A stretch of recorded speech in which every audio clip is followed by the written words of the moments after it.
Boa noite, pessoal. Tudo bem com vocês? Hoje a gente está tendo mais um bate-papo aqui do projeto que nós estamos chamando de Hora do Marketing.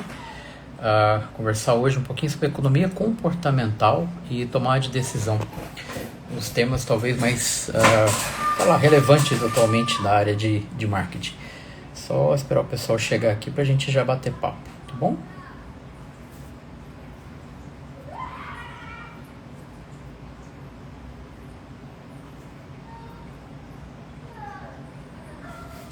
Aproveitar, tem algumas novidades para passar para vocês também.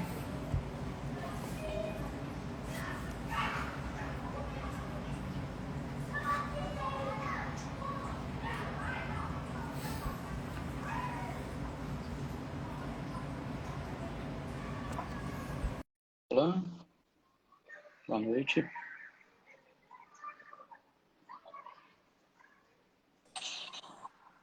Boa noite, professora Dayana.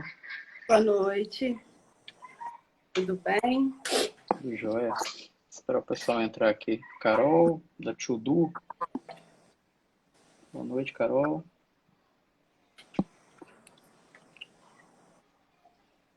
Obrigado aí a participação de todos. Espera mais um pouquinho. Dar uns recadinhos para vocês aí. Tem mais novidade indo pela frente aqui no ADMKT.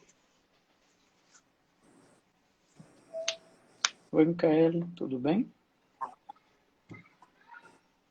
Boa noite.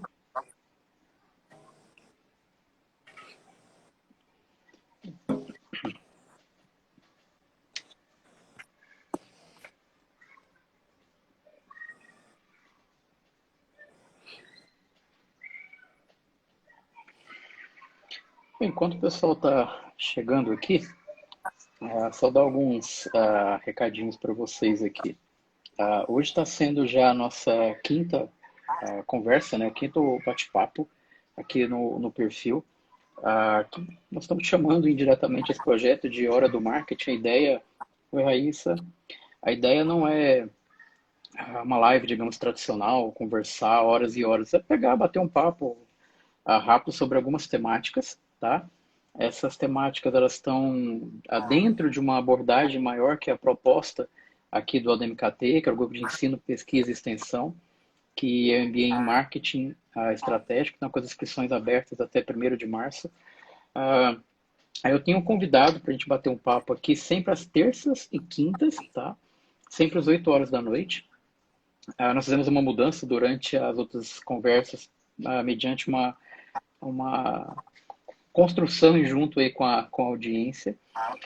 Só para vocês entenderem um pouquinho de com quem a gente já conversou e o que vem pela frente, tá? Eu consegui hoje à tarde confirmar mais algumas lives pela frente, tem coisa muito legal vindo aí.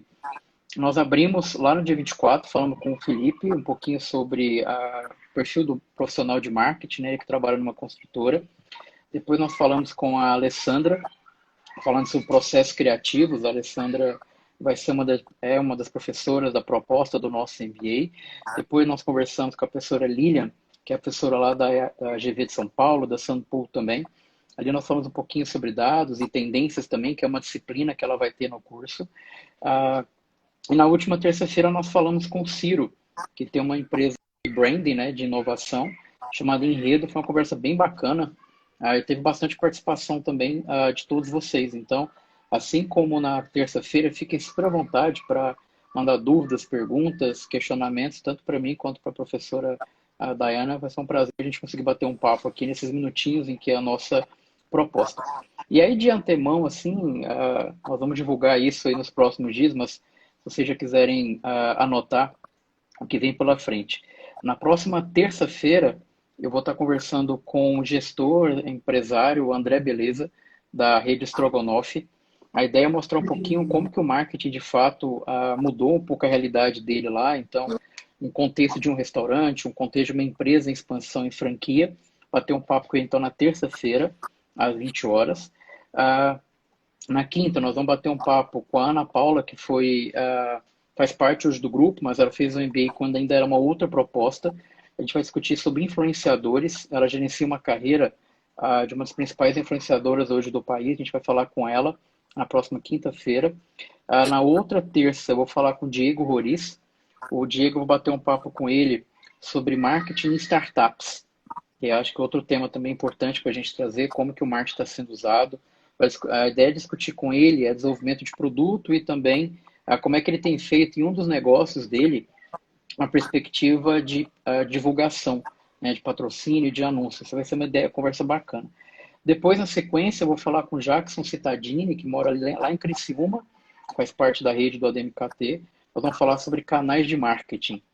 Então, é outra, trazer um pouco da tecnologia, um pouco do que ele tem visto, principalmente nas redes ali do Sul. Lá no dia 23, eu vou trazer mais um professor que vai estar com a gente no curso, que é o professor Carlos Costa, um dos principais professores aqui da região que trabalham com uma abordagem de Google, SEO, anúncios, está confirmado também. E no dia 25 eu vou trazer também outro grupo, estabelecendo laços com a Daniela Guimarães, que trabalha com a questão de relacionamento do Mega Moda.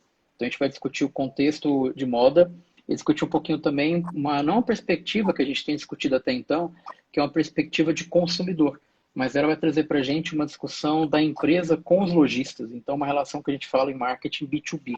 Então uma perspectiva um pouco diferente, tá bom? Então fica aí o convite para todos vocês, fica à vontade para indicar para outros colegas, indicar para os profissionais de marketing. A ideia não é, como eu falei para vocês, bater um papo muito longo, é realmente um bate-papo, uma conversa sempre focado e alinhado, porque a gente montou o grupo como um todo para a proposta do MBA em Marketing Estratégico. Então, digamos formalmente, então, da boa noite, a professora Dayana, ela já tem alguma parceria há certo tempo também com a DMKT. A professora Dayana vai trazer para nós uma perspectiva diferente. Ela é da área de finanças, tem toda a formação da área de finanças, e ela vai estar à frente agora no concurso com duas disciplinas, de economia comportamental e tomate de decisão, que é o que a gente vai bater um papo hoje, e ela também vai ter uma disciplina ali, que está já organizada, sobre precificação, que eu acho que é talvez uma outra grande dor que nós, no marketing, acabamos tendo, né? Poxa, como é que eu cobro, como eu cobro, e uns pontos aí nesse sentido. Então, fique à vontade, à medida que a gente começa a bater um papo, colocar perguntas, dúvidas aí, vai ser bem bacana conversar com vocês. Então, professora Dayana, então, muito obrigado por ter aceitado o convite. Se pudesse apresentar um pouquinho para o pessoal, para a gente poder bater um papo. Claro. Então, em primeiro lugar, eu que agradeço o convite. É um prazer estar aqui participando desse projeto. Eu acho muito, muito interessante, né? Você falou um pouco, professor, mas a minha formação realmente é toda na área de finanças, graduação, especialização, mestrado e doutorado, sempre em administração, com foco em finanças. Tem um viés aí bem comportamental, né? Em finanças a gente pode seguir linhas diferentes, principalmente, basicamente duas, né? Tradicional e comportamental. Meu caminho aí é mais comportamental. E acho que faz muito sentido dentro do curso que você está criando, porque, de alguma forma, a gente trabalha aí com o comportamento de investimento das pessoas. E esse comportamento ele se reflete em tudo, né? Na decisão de compra. Então, de alguma forma, eu acho que eu consigo aí, a partir da apresentação de vieses cognitivos e coisas do tipo, ajudar as pessoas que têm interesse nessa área a entender um pouquinho mais de como as pessoas pensam, de atalhos mentais, estruturas, heurísticas, e isso pode ser divulgação, campanhas e tudo mais. Acho que começar um pouco, entender um pouquinho alguns pontos assim, que é bacana. A professora Dayana tocou talvez no principal conceito que a gente tem discutido, não só em sala de aula, mas as empresas também têm se atenado muito para isso, que é a temática de economia comportamental. Ela está cada vez mais forte, muitos livros estão saindo, cursos também pelo Brasil inteiro. Para a gente conseguir entender um pouco, professor, o que seria essa economia comportamental? Como é que você tem estudado essa temática? Então, assim, na realidade, a gente pode seguir também dois caminhos quando fala em economia comportamental. E eu vou usar esse termo, economia comportamental, embora na literatura e na prática a gente possa pegar vários outros desmembramentos, né? Psicologia cognitiva, psicologia comportamental, e aí vai. Mas, de uma forma geral, são estudos, né? São não só estudos, mas também atividades práticas, para a gente tentar entender o comportamento do indivíduo. Por que as pessoas muitas vezes tomam determinadas decisões e essas decisões muitas vezes elas não condizem com a realidade, né? Então, a gente ainda ouve muito falar em aversão ao risco, em medo de risco. As pessoas sempre tendem eu não vou fazer tal coisa porque isso é arriscado. Eu não vou fazer tal coisa porque o risco é alto. Ou quem gosta de risco também vai lá e faz, porque a lógica, se tem uma coisa que não muda em finanças e nunca vai mudar, é que risco e retorno são proporcionais. Só que a economia comportamental veio mostrar que não necessariamente as pessoas têm problema com risco. Elas não é que elas não gostam de risco, elas não gostam de perder. Então, a lógica muda um pouquinho. Eu não faço determinada coisa porque eu tenho medo de me arriscar. Não, eu tenho medo de perder. Eu tenho medo daquilo não ter o resultado que eu queria. Então, isso faz, às vezes, a gente repensar os caminhos que antes eram tomados. Então, ao invés de achar que o indivíduo ele age sempre pensando na utilidade, né? O que seria essa utilidade? É o melhor, é o benefício financeiro. Quando a gente pensa nessa relação de consumo, numa relação de investimento, a lógica é o benefício financeiro que a pessoa vai ter com aquilo.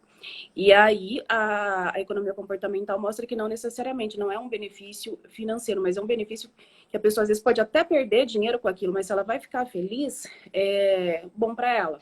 Se eu pensar, por exemplo, em uma viagem. A viagem pode não ter sentido nenhum, pode custar uma fortuna muito mais do que custaria, mas eu quero conhecer aquele lugar e eu vou ficar feliz se eu fizer aquilo. Né? Então, assim, é meio que mostrar que a gente pensa não só com a razão, mas a gente pensa também com a emoção, com o coração. As minhas decisões, muitas vezes, mesmo que de consumo ou de investimento, elas estão ligadas ao que acontece comigo no dia, o meu mundo. Né? Se eu estou bem, eu acordei bem, alguma coisa, o mundo me parece mais bonito, eu vou estar provavelmente mais otimista. Agora, se eu briguei com o filho, pai, mãe, namorado, eu tô meio de mau humor, tá tudo ruim, né? Então pode ser bom que aquilo não vai ser bom para mim naquele momento. Então seria mais lidar com o que as pessoas sentem, ao invés de tentar racionalizar todos os processos aí que envolvem os indivíduos. De uma forma bem tranquila, eu diria que isso é uma forma de resumir aí o que é a economia comportamental. Pelo menos um pouquinho dela, né? Claro, acho que alguns pontos bacanas para a gente puxar, assim, primeiro, quando a gente está falando de economia comportamental, ela é mais uma forma de trabalhar a compreensão do indivíduo, né? Então, e tem efetivamente uma preocupação que o marketing está sempre como fronteira. Então, até mesmo as propostas que nós temos dentro da disciplina do MBA em marketing estratégico, o marketing é fronteira com finanças, o marketing é fronteira com a psicologia e também com a economia. E o que é interessante, acho que à medida que você foi falando, que acho que é um ponto importante, talvez o grande desafio para quem trabalha com a área de marketing é que talvez os profissionais ou até mesmo as empresas acabam vendo que marketing é só a parte de venda. E quando você coloca que tem uma preocupação de você conseguir trabalhar o marketing com uma perspectiva da economia, pensando em risco e decisão, ou seja, até quem está, por exemplo, na cadeira de um gestor de marketing vai conseguir avaliar os projetos dele, vai ter muito mais critério para pensar, poxa, até onde eu vou me arriscar, até onde efetivamente eu vou conseguir colocar o dinheiro da organização. Como é que você vê essa questão de tomar decisão também em projetos de empresa? Porque a gente está falando a ponto do consumidor, mas dentro da empresa, como é que você vê isso funcionando? Tá. Então, assim, quando eu parto para a empresa, eu diria que tem uma diferença um pouco, uma diferença sutil, mas importante do indivíduo para a empresa. Porque o indivíduo ele pode ter o que eu falei, o mau humor, né? Ele pode decidir as coisas de acordo com aquilo que ele está sentindo. Quando eu entro numa empresa, a empresa ela também tem uma história, ela tem uma memória, ela tem o que a gente chama de história de aprendizagem. Né? E o que é isso? São regras e rotinas e coisas que vão acontecendo ao longo do tempo e a empresa com aquilo ela vai aprender como? Então, vamos supor que o gestor ele fez um determinado tipo de investimento que seja em marketing. Né? Se aquele investimento gerou um resultado positivo, a gente pode dizer que houve aí uma consequência positiva. Essa consequência positiva vai gerar um reforço e esse reforço, nesse caso, financeiro ou o aumento da venda de determinado produto, a procura, não sei, né? Depende muito do tipo de negócio. Mas essa consequência positiva vai fazer com que a empresa saiba o caminho que ela pode seguir. Tipo, olha, se eu fiz isso, isso deu certo, então é uma coisa que eu posso fazer novamente. Da mesma forma, se aquele caminho não foi o que se esperava, a gente diz que se ele não atendeu às aspirações dos decisores, então aquele caminho vai ser alterado. Aí volta, a gente retroage, a ideia, né, do comportamento é que a gente retroage e tenta acertar o caminho. Falando parece simples, mas assim, não é tão simples, né? Porque aí eu tenho que ter o quê? Um contexto, porque toda decisão ela é tomada mediante um contexto. Dentro desse contexto, a empresa pode não ter nenhuma experiência com aquilo, ou ela pode ter uma experiência anterior. Existe uma ação e essa ação gera uma consequência. A partir disso, o tomador de decisão vai conseguir verificar aí se é adequado ou não. Só que a gente também entra em outras vertentes que, às vezes, o tomador de decisão, ele pode ter um superego, excesso de confiança e não enxergar aquilo. Então, assim, quando a gente fala de comportamento da empresa, eu consigo enxergar de uma forma mais fácil o que ela faz. Mas, ainda assim, eu tenho uma interferência do racional humano que precisa se pensar. Então, é um conjunto de coisas aí que a gente analisa. Interessante que indiretamente essa perspectiva que você colocou, que está, me parece que dentro da perspectiva das finanças comportamentais, né? Que é olhar a empresa também como indivíduo e você entender, como você falou, tem uma experiência, tem um contexto, obviamente isso vai influenciar minhas decisões, talvez a curto, médio e longo prazo. E aí, agora pensando um pouco, como é que as empresas estão operacionalizando isso? Me parece que talvez uma abordagem que as empresas podem fazer para identificar isso são por meio de experimento, né? Como é que as Uhum. empresas podem testar isso, testar essas ideias que você colocou?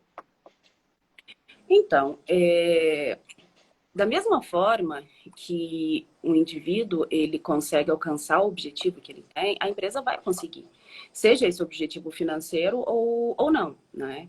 Então, eu consigo, por exemplo, a partir de determinado comportamento, o que se queria era aumentar o market share. Eu vou saber se aquilo deu certo ou não a partir daquilo que a empresa fez. Ela, sei lá, ela fez uma campanha, ou ela fez uma aquisição, ou ela fez alguma coisa e o objetivo dela era esse. Ela vai conseguir no período seguinte mensurar, verificar se isso aconteceu ou não.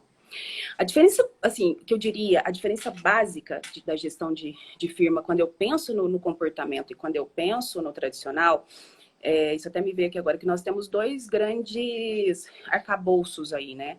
Um que é a lógica da firma em si, da concepção de firma, e o outro que é a lógica da concepção de firma a partir de um viés comportamental, a partir de uma abordagem comportamental. E o que muda? A lógica de firma tradicional é eu tentar ensinar ou tentar praticar aquilo que está num cenário ideal, aquilo que é o perfeito, né? Eu poderia até dizer que é utópico, ó, tipo, olha, se a empresa quer ter um lucro exorbitante, ela tem que fazer isso, isso e isso, mas Deus sabe se a empresa vai conseguir aquilo ou não, né? Porque, tipo, falar, colocar no papel é fácil. Já quando eu vou para a lógica do comportamento, é meio que olhar aquilo que a empresa faz, né? Qual é o comportamento que ela tem e qual é o resultado, qual a consequência daquele comportamento. Então, é meio que deixar de olhar para aquilo que deveria ser feito e olhar para aquilo que é feito e se pode ser melhorado ou não, se aquele caminho deve ser seguido novamente ou não. Mais ou menos nesse caminho aí. É interessante a perspectiva, como a gente está falando da empresa, que ela tem os dados, né? Então, os dados podem ser talvez esse grande direcionador. Aí você consegue fazer mais testes dentro da empresa, sem necessariamente colocar o dinheiro ali. Acho que é talvez outro grande ponto.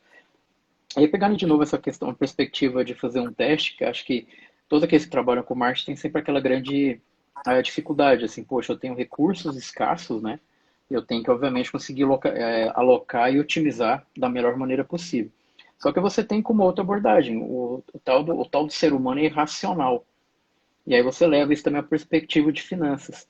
Como é que, na tua área, como é que finanças acaba olhando, pensando como investidor, como cabeça de consumidor, né? A gente está falando de um mercado hoje totalmente incerto, mas você tem um passado que é diferente. Como é que a gente pode tentar olhar para frente? Como é que você vê para uma perspectiva de finanças?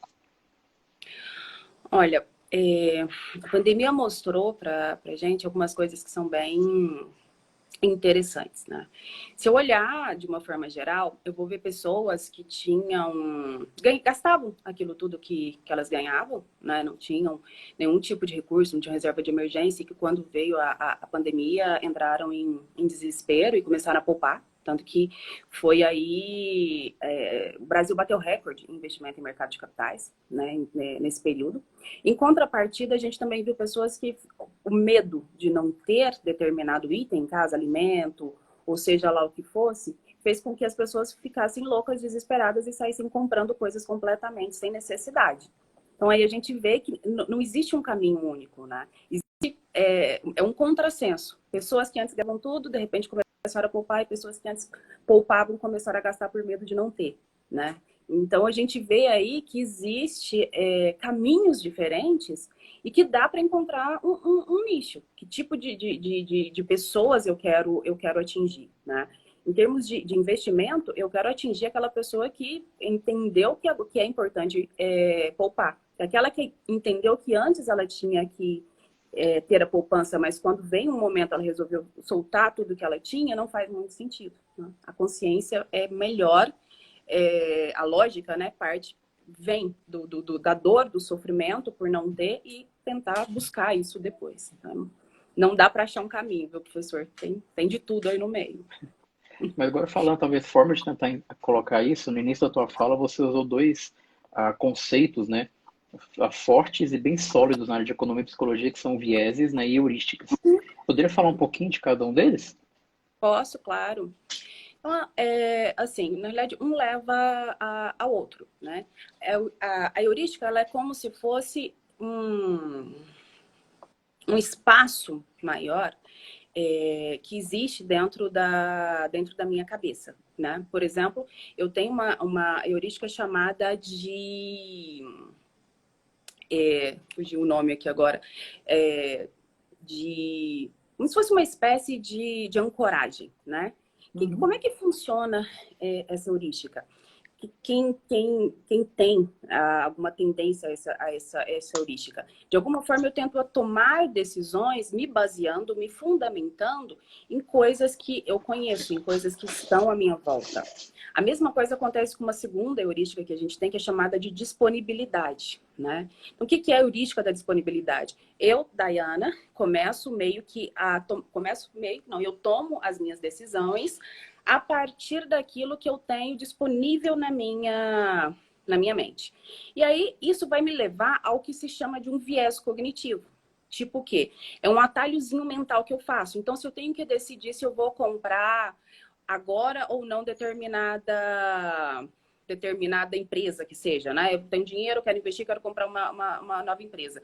Aí eu vou parar e pensar, nossa, mas eu conheci fulano comprou uma empresa desse segmento, em 3 anos ele já estava ganhando dinheiro e ele ganhou dinheiro com isso, então eu acho que é um bom negócio para mim. Aí eu vou lá e faço. Agora, o fato de ter sido bom para ele não tem nada a ver com ter sido bom para mim, mas eu usei esse atalho para poder tomar essa decisão. Então, isso é um viés, né? De uma forma geral, a heurística é um todo, e o viés é aquilo que dentro desse contexto eu fico usando para decidir. Às vezes, nesse caso, me apoiando em memórias que eu tenho, e que na grande maioria das vezes a gente guarda memórias boas. É difícil guardar uma memória ruim. Então isso pode gerar um problema, porque eu posso falar, nossa, isso é bom porque fulano, foi bom para fulano, mas na verdade pode ter sido ruim para ele, vai ser péssimo para mim. E aí é o que a gente faz. Por que o indivíduo faz isso? Por que eu faço isso? Por que nós fazemos? Porque a gente não consegue pensar em tudo, a todo momento, o tempo todo chega a informação. Então eu uso aquilo, um pedacinho daquilo que eu sei para decidir quando eu sou colocada numa posição que eu preciso fazer. É isso. É interessante, cada vez mais, né, que a gente tem conversado essa fronteira de finanças com marketing, por exemplo. Assim, a empresa pode começar a pensar em anúncios ou todo o marketing digital como forma de confirmação, né? Então você vai no celular, depois você vai no computador, toda hora você está recebendo aquele estímulo. Eu sempre, quando eu falo um pouco desse assunto em sala de aula, eu dou uma brincadeira, né? Você quer comprar um carro branco, você fala, poxa, é difícil ver carro branco. A partir do momento que você coloca na cabeça, eu vou comprar um carro branco, você só vai ver carro branco pela frente. Então, são alguns estímulos que você consegue pensar ao bolar uma estratégia que você... Isso. E você consegue, obviamente, tentar manipular. A palavra manipulação, talvez, digamos, para as empresas ou para quem está ouvindo, pode ser um pouco forte, Mas o que as empresas fazem é manipular a nossa decisão, né? Eu vou te apresentar cenários, né? Por exemplo, de ancoragem. Você consegue pensar algum exemplo do dia a dia de ancoragem que as empresas usam, professora? Consigo. Eu posso, assim, eu vou pensar que um exemplo de âncora que a empresa pode usar, o indivíduo que acaba dando na mesma, né? O que vem a ser uma âncora?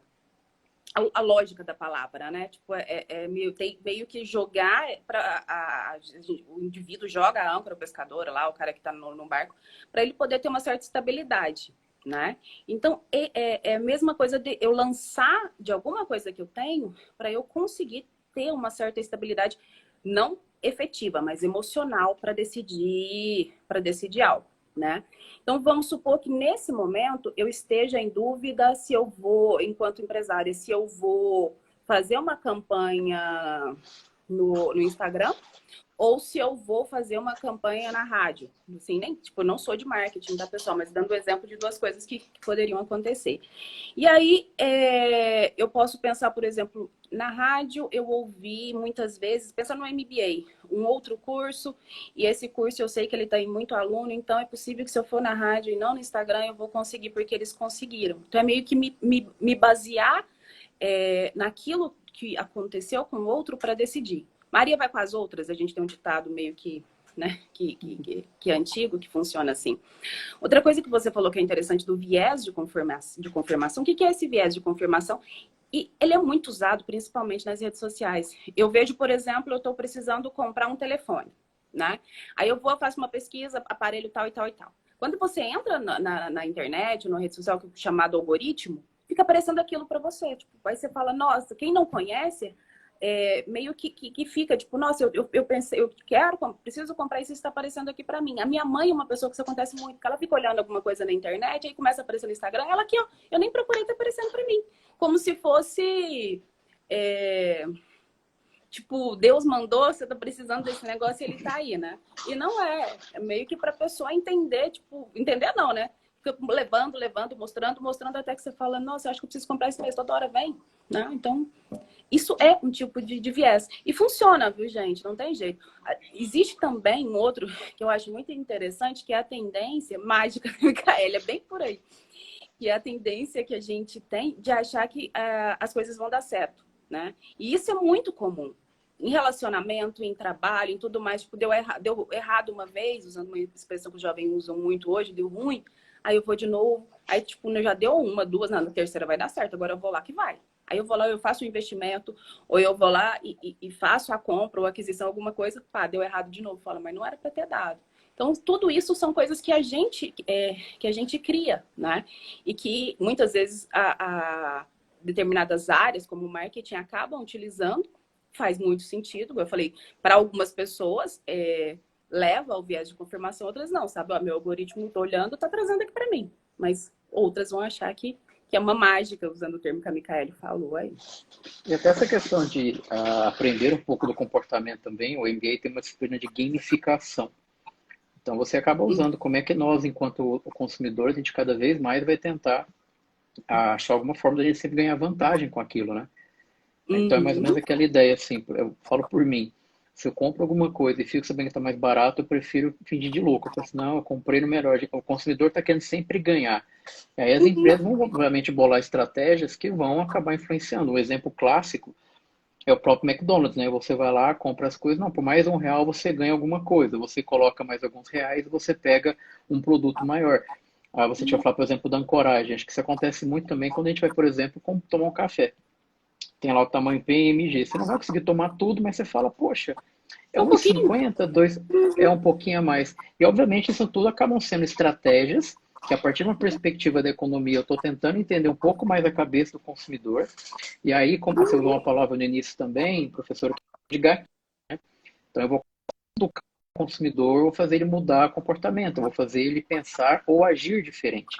A minha expectativa, digamos, como marketing, é que ele reconheça que aquela experiência foi boa e também que aquele produto ou serviço seja tão boa também para efetivamente conseguir entregar isso. Agora, é claro que tudo isso também fez com que as empresas repensassem um pouco até mesmo a sua gestão financeira, né? Por exemplo, Usuário Satobushi aqui até fez um comentário. Cara, eu quero comentar o que ela falou. A Uhum. Sara, Sara Toguchi foi nossa aluna, foi minha aluna, foi sua aluna. Acho que Sarinha deve ter formado, se eu não me engano, em 2012, né? Sara foi madrinha da turma dela. Então, assim, ela comentou da Mega Sena. Mega Sena é um exemplo Uhum. muito, muito bom. Por quê? Quem joga na Mega Sena tem a certeza que vai ganhar na próxima tentativa. Existe uma fé ali, uma fé muito forte de que ela vai ganhar. Por quê? Não é. A Mega Sena não precisa de um marketing. A gente acaba fazendo isso, porque eu vou pensar, são 30 milhões, com 30 milhões eu vou fazer isso, eu vou fazer aquilo outro, eu vou fazer mais aquilo. Então, eu me convenço daquilo. Então, toda vez que eu jogo, eu fico rica, porque eu começo a imaginar o que eu vou fazer com aquele dia. E a probabilidade de ganhar é baixíssima. Se a gente for pensar, gente, racionalmente, não faz sentido. Mas eu vou fazer? Vou. Por que eu vou jogar? Porque eu tenho esperança de ganhar. Existe aí uma esperança, essa esperança é forte. E toda vez que eu jogo, eu alimento essa esperança e fico imaginando o que eu vou fazer com aquele dinheiro. Então, meio que você fica rico, né? Toda vez que você joga, você tá rico. Você vai continuar fazendo, mesmo que você não ganhe. Né? Então, é uma forma de vender um produto que as pessoas sozinhas elas conseguem meio que uma autodivulgação, né? O que eu vou fazer com aquilo. Então, Tem até no marketing nós temos dois termos que a gente usa bastante para discutir produto, por exemplo, que é a questão utilitária e a hedônica. Então, muitas vezes eu não estou muito preocupado em comprar coisas utilitárias, ou seja, questões muito boas técnicas. Eu quero uma hedônica, então eu quero pensar, se eu tivesse muito dinheiro, eu não vou pensar em comprar um computador, eu quero o melhor computador. Não vou pensar em comprar um carro, eu vou pensar em comprar o melhor carro. E aí, obviamente, você vai começar a pensar em estratégias. E é interessante pensar nessa perspectiva, né, de economia eu sou comportamental. megalomaníaca, eu compro logo uma ilha, né? Tipo, Já, um já vai, helicóptero, alguma coisa assim. já vai subindo bastante. E quando a gente começa a pensar na perspectiva de economia, quando eu quero dizer de economia comportamental, eu tenho que parar para pensar que o consumidor não vai agir da maneira que você está prevendo. Né? A questão da irracionalidade, isso vai fazer com que a sua estratégia, ou efetivamente aquilo que você previu, pode não acontecer. E aí vem, por exemplo, o cenário como a pandemia, tem uma outra grande confusão. E aí, se eu não me engano, você até tinha mencionado uma pesquisa que você participou também, tentou verificar, por exemplo, o efeito de propaganda nas empresas em crise. Né? O marketing Uhum. também sempre acaba trabalhando muito com isso. Poxa, será que eu ficar colocando dinheiro vale a pena? E aí eu acho que essa fronteira de finanças pode tentar ajudar uma dúvida como essa, né? Esse trabalho que você está comentando é um trabalho interessante, porque o que a gente esperava no final da história da pandemia? Que as empresas tivessem vendido menos. A expectativa inicial era essa, né? O boom aí é que isso teria acontecido. Mas no final, na média, tá? Claro, teve gente que ganhou e gente que ganhou e perdeu. Na média, quem continuou fazendo propaganda nesse estudo e tinha uma experiência em crises anteriores, ou seja, meio que sabia como se comportar durante um período de crise, conseguiu ter um retorno muito alto, muito mais alto do que tinha. Você vê, mas como se houve aí uma queda no desemprego?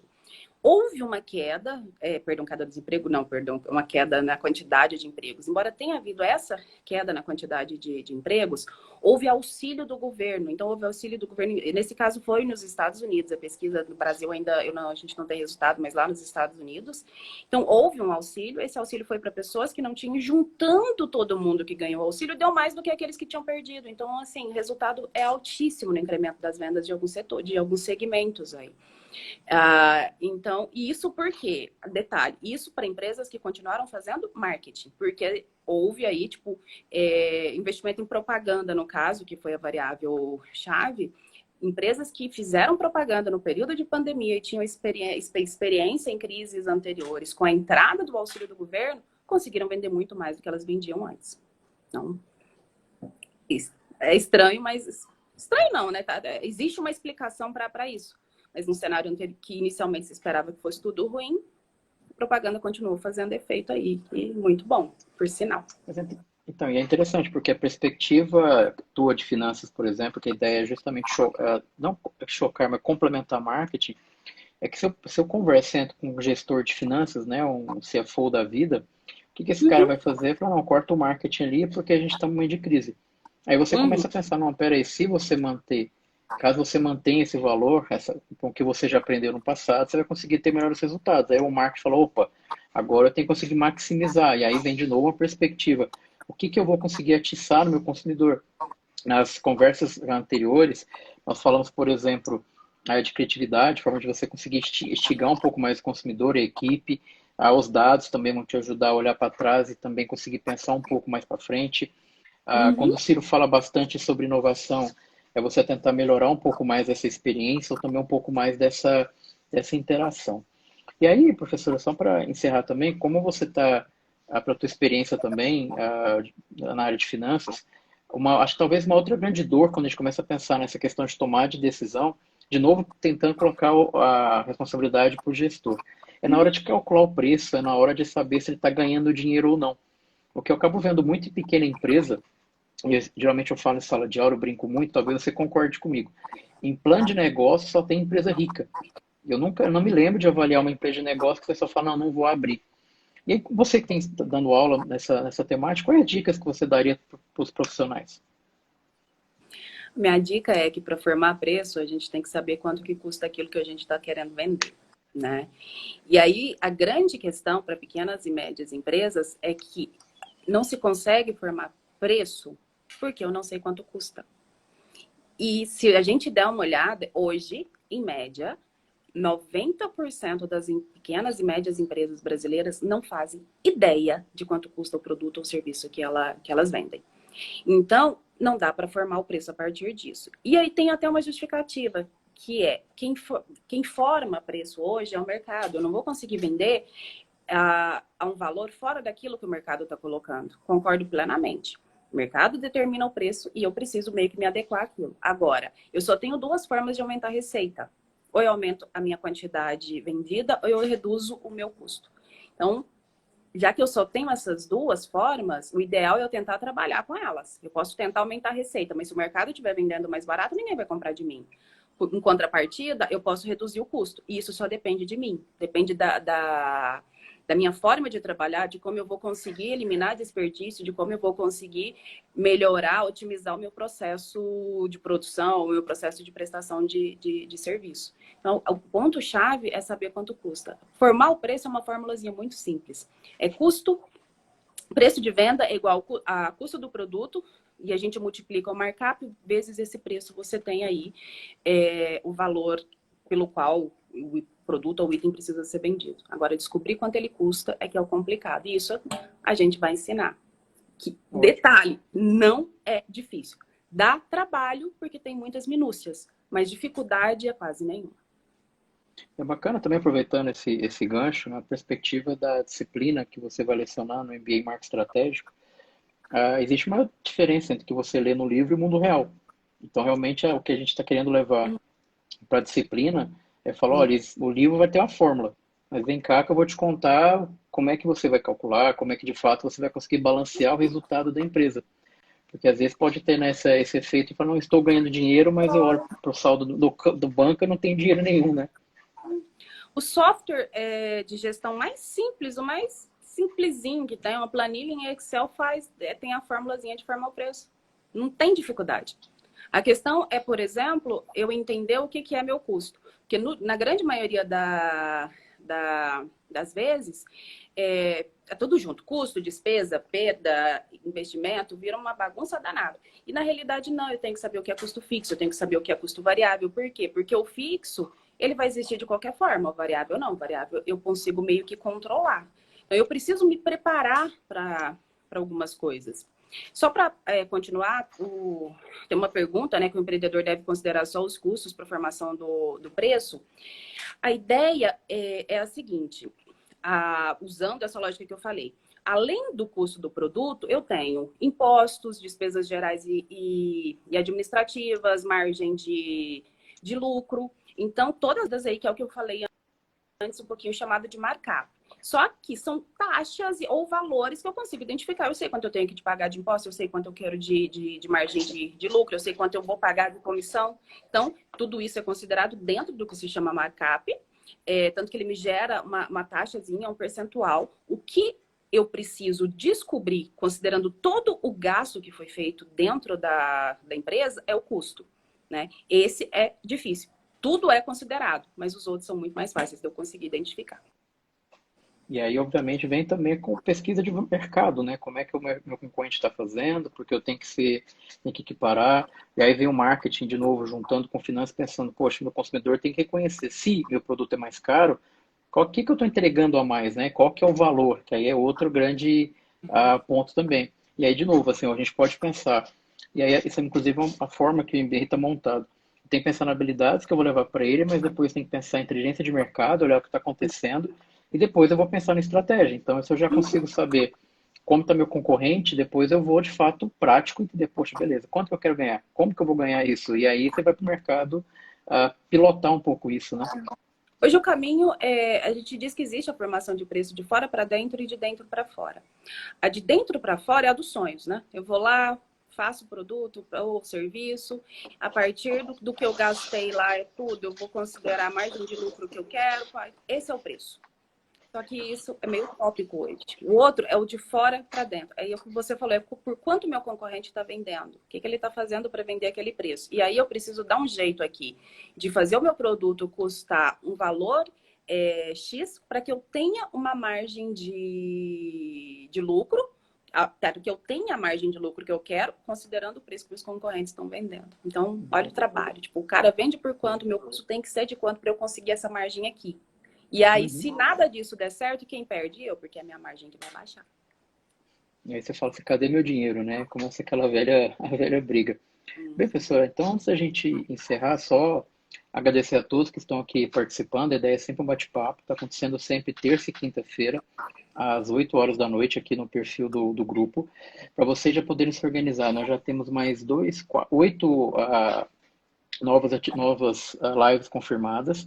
Na semana que vem a gente bate um papo com o André Beleza, que é o sócio proprietário do Bistrogonoff, vai mostrar uma visão que nós temos de empresa, que é uma perspectiva diferente do que a gente conversou até agora. Depois a gente vai falar com a Ana Paula, que gerencia a carreira de uma influenciadora digital bem forte, inclusive de Goiás. Então a gente vai discutir marketing de influência. Depois eu falo com o Diego sobre marketing para startup. Também é uma pegada diferente, uma discussão bacana. Depois o Jackson vai falar com a gente sobre canais de marketing. Depois o professor Carlos Costa vai conversar com a gente, que vai ser professor também de curso sobre otimização de campanha. E também, lá no dia 25 de fevereiro, conversar com a Daniela Guimarães, do Mega Moda. Então, de novo, uma perspectiva. Então, fiquem à vontade. Todas as nossas conversas aqui, elas estão ficando salvas ali no feed. Fiquem à vontade para compartilhar, para assistir. Caso, de repente, alguma dúvida dos bate-papos que eu tenho tido, fique à vontade de mandar um direct para a gente tentar contribuir na formação. E, claro, convidar todos para conhecer a proposta do MBA Marketing Estratégico, inscrições abertas até março. Todo o grupo está à disposição para trocar uma ideia. A gente quer realmente que o curso faça bastante diferencial. Um deles do curso, mostrando como que finanças contribuir, né, com o marketing mix que a gente tem, né? Eu tenho lá preço, prazo, produto e promoção. A professora acabou de mencionar um pouco a questão de preço, mas depois eu posso pensar também em questão de decisão e a gente vai mesclando tudo isso, tá bom? Professora Daiane, então, muitíssimo obrigado pelo teu apoio, pela tua participação aqui nesse bate-papo. Eu que agradeço, muito obrigada. Foi bom ter pessoas que há muito tempo eu não via participando aqui. Eu não vou citar todos os nomes, mas Sara, Micaele, Leonardo, foi um prazer tê-los aqui. Professor, muito obrigada. Conte comigo sempre que precisar. E parabéns aí pela iniciativa. Eu acho que a UFG, né, nós temos, né, aqui graduação, especialização, mestrado. A gente tem muita coisa boa para as pessoas poderem conhecer um pouquinho mais o nossa casa, né, que é a casa de todos os goianienses, de todos os brasileiros aí que quiserem nos visitar. Perfeito. Então, professor Dair, muito obrigado. Obrigado a todos que também prestigiaram. Não esqueça, terça-feira que vem a gente tem mais um bate-papo. Pessoal, tudo de bom. Fiquem bem. Tchau, tchau. Tchau, gente. Obrigada.